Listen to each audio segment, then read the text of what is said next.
جی بسم اللہ الرحمن الرحیم. یہ میں ابھی اس سے بھی بات کر رہا تھا. میرے پاس پیشنٹ ہے, یہ ہمارے پرانے پیشنٹ ہیں, تقریباً 2-2.5 سال پہلے ان کی اینجیوپلاسٹی ہوئی تھی.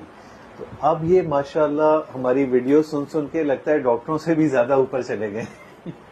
ان کے بھائی تھے, ان کو recent 6 month back sugar diagnose ہوئی, اور ابھی کیا علامتیں چل رہی تھیں؟ ابھی شولڈر پین آ رہی تھی نا, اور اسپیشلی چلنے میں پریشر. اس دوران آپ نے کافی ڈاکٹروں کو دکھایا, کافی ڈاکٹروں کو دکھایا, شوگر والوں کو بھی دکھایا. کسی نے دل کے حوالے سے کوئی بات نہیں کی, کچھ بھی نہیں کری, نہ کولیسٹرول چیک ہوا, کولیسٹرول بھی چیک نہیں ہوا. اور یہ جو تو آپ کے پاس آئے ہیں ہمارے پیشنٹ ہیں جو آدھے ڈاکٹر بن چکے ہیں, انہوں نے کولیسٹرول کرایا ان کا, باقی ٹیسٹ کرائے اور پھر لے کر آئے. آج ہم نے یہ ای ٹی ٹی کا ٹیسٹ کیا اور ڈاکٹروں سے بھی شبہ لگ رہا تھا کہ یہ دل کا مسئلہ ہو سکتا ہے.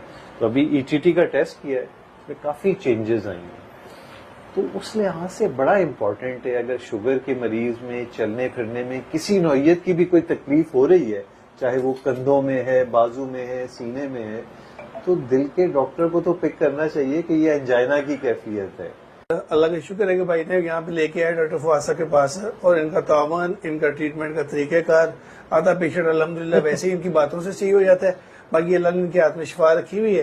اللہ تعالیٰ سب کو صحت تندرستی عطا کرے, اور ڈاکٹر صاحب کو بہت بہت مہربانی کہ صحیح گائیڈ لائن کم سے کم دے دیتے ہیں کہ بھائی ایسے نہیں, ایسے کر لو, ٹائم پاس نہیں کر